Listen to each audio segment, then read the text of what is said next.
Alrighty, so we're getting close to about a week of Killing Floor 3 being released, and I've done my day one review and overall thoughts, and for the most part, I still keep those thoughts. And I've done updates on pretty much every single any information that was basically released about Killing Floor 3. I was doing updates on throughout the coming months. I even got access to the closed beta back in February, and I also played the beta, I believe it was like 1 week, 2 weeks before launch, something like that. But regardless, I've been heavily invested into everything going around Killing Floor 3 and Tripwire Interactive, and I just wanted to make this video as something a little bit different. Now, I am currently still playing through Killing Floor 3. I'm leveling up all the perks relatively at the same rate.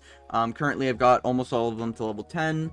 I've yet to do like hard things like Hell on Earth, but I have done the weekly mutation or whatever it's called from last week. That was a doozy. Holy shit. Flesh pounds on round 1 type of energy. Right. I did have a lot of fun. Still having a lot of fun. Still planning on playing this game. But I just wanted to talk about something. The real problem with Killing Floor 3 is what we're gonna get into here, and obviously, I just mentioned I had a lot of fun, I still enjoy the game, and by no means is this gonna be like a hit piece, hate, fucking, train, whatever, time to defund the company type of video. This is just gonna be something I want to talk about. The game, shocker, does indeed have problems, ladies and gentlemen. Yes, if you're new around these parts, Killing Floor 3 has released 2 mixed reviews, and it's slowly bleeding out players, at least on Steam charts, and now Steam charts is the most reliable source of player base. It does feel like, to me, I don't know if any of you PC players are out there, alright? Definitely feels like there's a lot more fucking console players, okay? But maybe that's just me. Also, the Steam charts, when I mentioned bleeding out, they're down, I believe, 33, 50, maybe even 67% from the all-time peak, which is like day 1 launch. I believe it released to a 30k, and then Steam charts sort of updated it, made it like 20k all-time peak, whatever. I say all this to say I want this game to be good, but we gotta address the problems here, okay? And I'll probably do future videos addressing a little bit more of like what I want changed and everything like that. But this video is just sort of like what the real problem is. And the real problem here, okay, to sum it up into one word, is that the game feels unfinished, you know? And listen, I'm a D1 defender of this game, okay? But I'll be the first to tell you that this feels like an unfinished game. I was saying it in like my day 1 review and everything. It just feels like a beta. Like it, maybe not a beta, but it feels like it should have been early access. You know, the original beta they held in February, that was a rough beta. Now it was a good taste of like, wow, this is like an interesting formula. It works. It just had a lot of bugs, characters getting stuck out of the map, literally characters talking and you didn't get the subtitle for it, at least over here in English. Maybe other languages had it, but it would literally, like, you would play Nakata the ninja and it would just say speaking Japanese. You had no idea what the fuck he was saying unless you watched anime subbed your whole life, you know? So it was kind of a rough experience in the February beta, on top of the performance issues, on top of like the maps being very clean, very polished. Not really that grittiness that Killing Floor wanted to go for. But the game during the February beta did feel like a beta. Like that felt like a proper, okay, you know, maybe in a year, maybe, you know, given a lot more time, this game can shape up to be like a really, really good entry into the franchise. When they did delay the game, the scare was kind of, oh, they might go into developmental hell and they won't be able to release this game.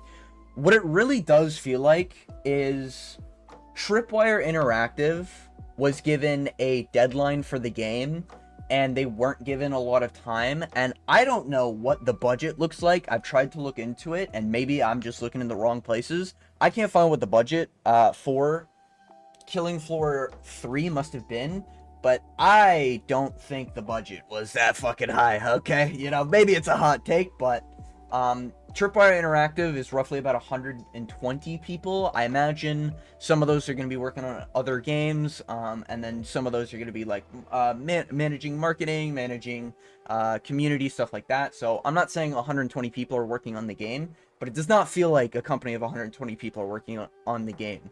And I've seen a lot of videos on reviews and stuff, and there's a lot of people calling this like, oh, this is unacceptable for AAA, everything like that. I do agree with a lot of people that the game shouldn't be released in a 1.0 state while it feels this unfinished. And if you're a little bit confused on what I'm talking about with unfinished, everything from the animations to the janky, snapping feeling that enemies have when you're fighting them, especially in multiplayer, is very prevalent, to some of the boss attacks and everything just being a little bit too fast, it almost feels like.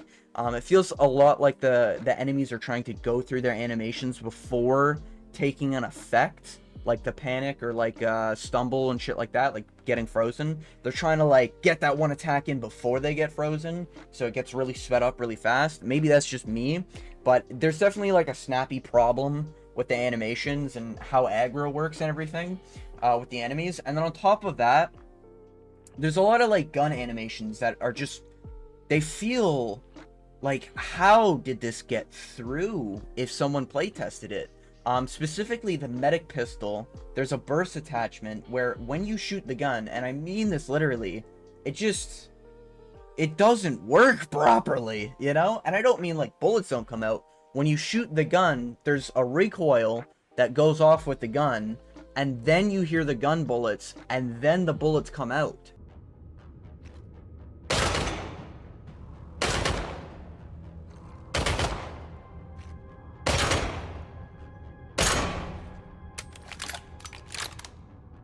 It's so weird, you know, and it just feels half cooked. Like it feels like it shouldn't have been in a 1.0 launch game, you know? Like stuff like that is very questionable on how it got missed in terms of playtesting and everything like that, but it feels like they needed to finish this game before the end of the year due to probably higher ups, you know, putting the foot to the neck on the younger developers, because, you know, there's a lot of things going on with the higher ups in Tripwire. A lot of the OGs from Tripwire, from my understanding, aren't there anymore. Some of them quit, some of them were fired.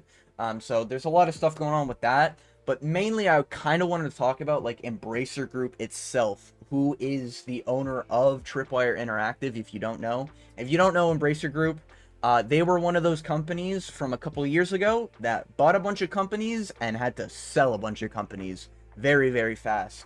I believe in 2023, they had roughly 15,000 people employed, and that quickly got cut by the end of the year, and it went from 15,000 to like 7,000. So they cut half of them, laid off like 7,000 people. That's a lot of people, especially if you're looking at like a developer team like Tripwire Interactive that, I'd wager there's probably about 80-ish people working on Killing Floor 3, maybe 60 in that range. I definitely don't think it's a full 120 at Tripwire Interactive, but it really does feel like they needed to push this game out. And I'm not trying to say that as like this game fucking sucks, alright? I'm not trying to say that at all. This game is so fun to play. I still have a lot of fun with it.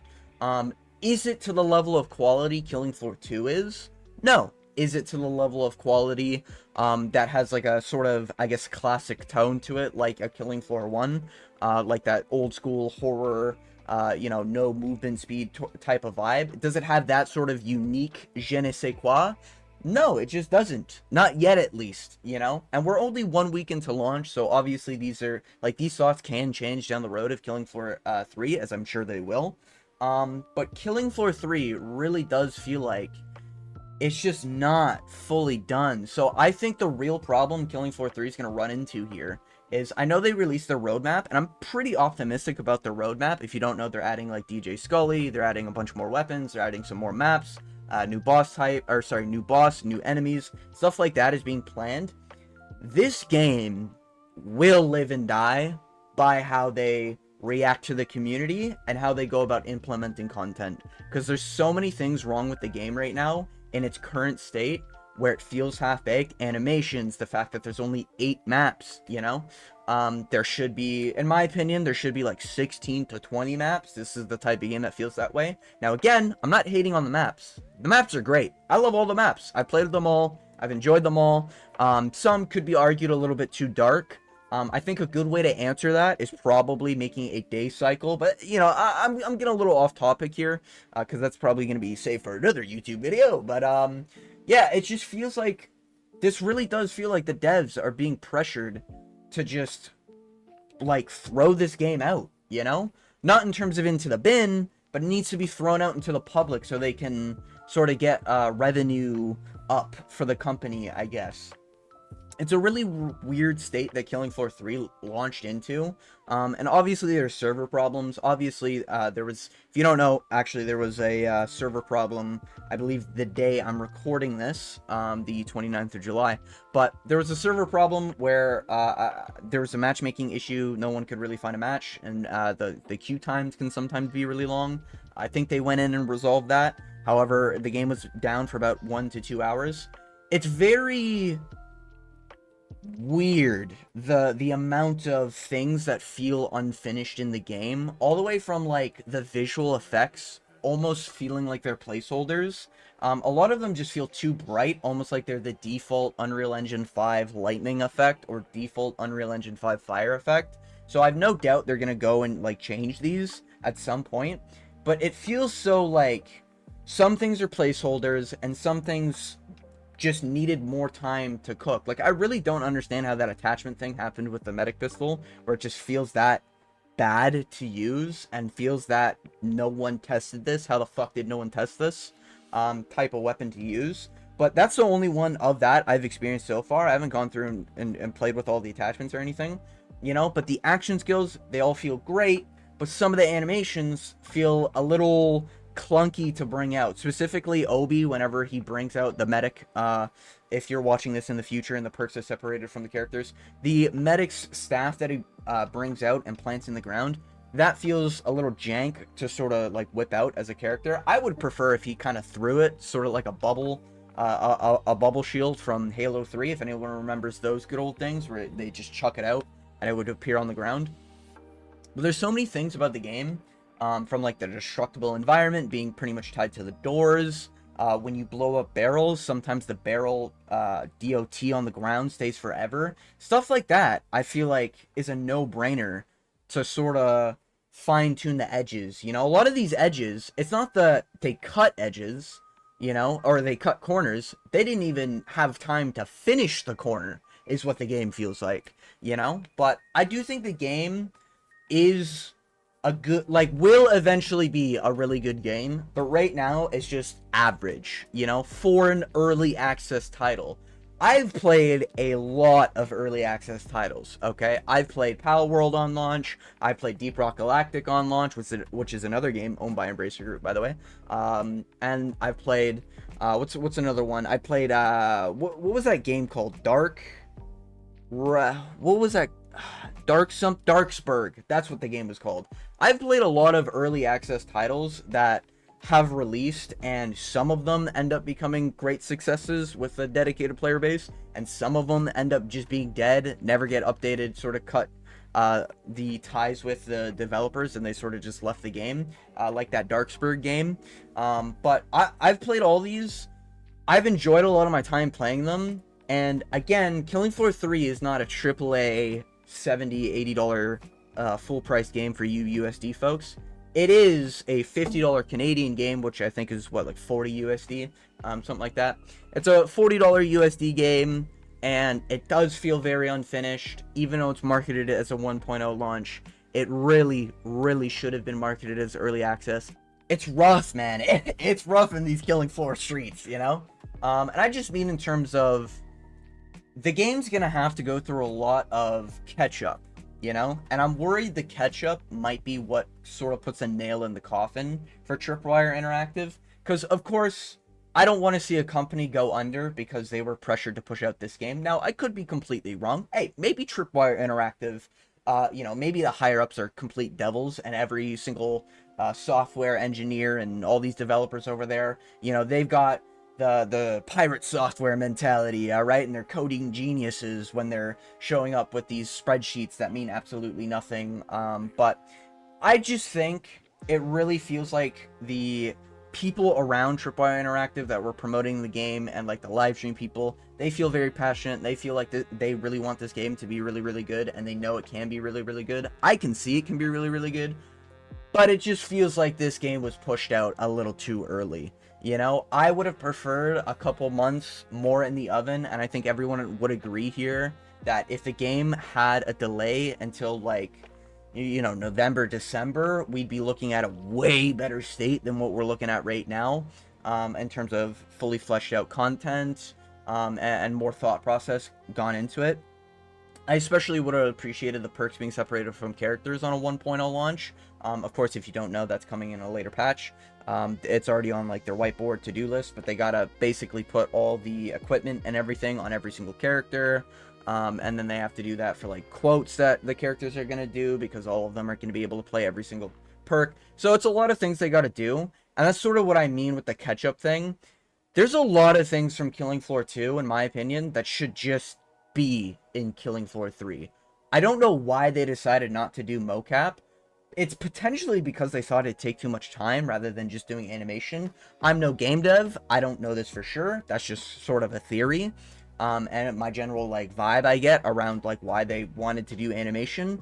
And the whole perk separated from characters thing, it also kind of reminds me of like, well, if we make a character and we give him a gadget and we just have him have quotes for that sort of role he's supposed to do, I mean, we can finish these characters up real quick, you know? And I have a feeling it's not just because the devs wanted to try to get things out fast, it's because the higher ups needed this game to get out fast, you know? And it's quite possible Tripwire Interactive was like, you know, they were told, hey, you got to get this game out before this date, otherwise we're gonna have some problems, you know? And do I think they extended it to the farthest possible date? Most likely. They probably could have got like an extra month, I'd say, of delays, maybe wait till an August or September release, but it's very possible that this sort of goes against what Embracer Group wants, because Embracer Group has some games releasing soon in August and September, potentially. Also, they'd be missing out if they waited too long, like a November release. They probably wouldn't qualify for any Game Awards sort of thing. I'm not saying this game's going to win Game Awards, trust me. Hey, it'd be in my Game of the Year list, but unfortunately, it's not going to be winning any Game Awards. But it's stuff like that where it just feels like, man, I wish these devs had more time to cook this game. You know, it really does feel like what Deep Rock Galactic felt like day one. You know, it really does feel like what Destiny 2 sort of felt like day one, where it's like, wow, this is really, really good, but man, they really needed like more here, you know, more weapons, more characters to play as, more maps. Like they just needed more, you know? So that's kind of my 2 cents I wanted to put there. And I don't see a lot of people talking about the Embracer Group thing going on with Tripwire. I see a lot of hate of just like people saying that they should defund the company and, you know, cut Tripwire Interactive and all this other shit. When I don't necessarily think that it's Tripwire's fault the game's in this state. And by no means am I trying to say this game's like a piece of shit, dog shit, whatever, dead game. I just think the game feels half-baked. It's priced half-baked. Everything around the game is sort of half-baked as well. Like in terms of how they went with the delays and everything. Felt like if you're going to delay the game, you'd need a solid like half a year in order to really fix a lot of the problems that the first beta would have presented. But this is the state we're in. And I don't think this is like worst possible timeline state. But this is like, man, I wish this game could have been cooked just a little bit longer, you know? But it's also possible, I guess, that, you know, if it got cooked a little bit longer, came out, people would have also been saying stuff like this, still being like, oh, the game should have been cooked a little bit longer. But yeah, I just wanted to get my 2 cents out there. I love this game. As far as, like, I've been playing it, everything feels pretty fun to play through. I have a lot of enjoyment. I rate this game higher than I would Call of Duty Zombies right now, okay? And I know that's a very low bar for any COD Zombie players out there, but, you know, I'm definitely enjoying the game. I'm going to be playing over the coming years. Yeah, I just hope Tripwire gets the chance they need to, like, breathe and really get this game going. But, man, like, there should be no stiff animation at the end when you kill a boss and then it goes to a screen. It should be the Killing Floor 2, you know, oh, you killed the boss and you get to freely move around. You know, it should be the Killing Floor 2, there's armor on the ground, there's ammo boxes on the ground. Like, that stuff should have carried over. I don't know why that isn't in this game. You know, it feels like it's not they chose not to add it. Feels like they just didn't have time to get to it yet, you know. So I think Tripwire Interactive is going to be playing a lot of catch up with this game. I just hope they're able to get through these hard coming months in terms of launch. And I do hope this game gets a pretty big redemption arc. All right. But yeah, I just wanted to get it out there. So if you made it all the way to the end of the video, you know, I appreciate a like, subscribe, you know, hit that notification bell type shit. But if you made it all the way to the end, I want to thank you for watching, and as always, I hope you have a good day.